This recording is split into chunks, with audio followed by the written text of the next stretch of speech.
Yeah, so there's not a long-tailed rat, there's a grey squirrel. Although they're hardly rare around here, he is very sweet. I'm not convinced. Mabel doesn't think he should be either on our table.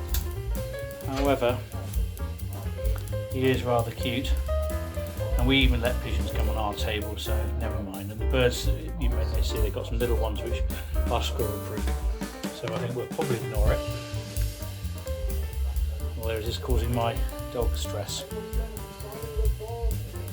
What's that out there, Mabel? What's that?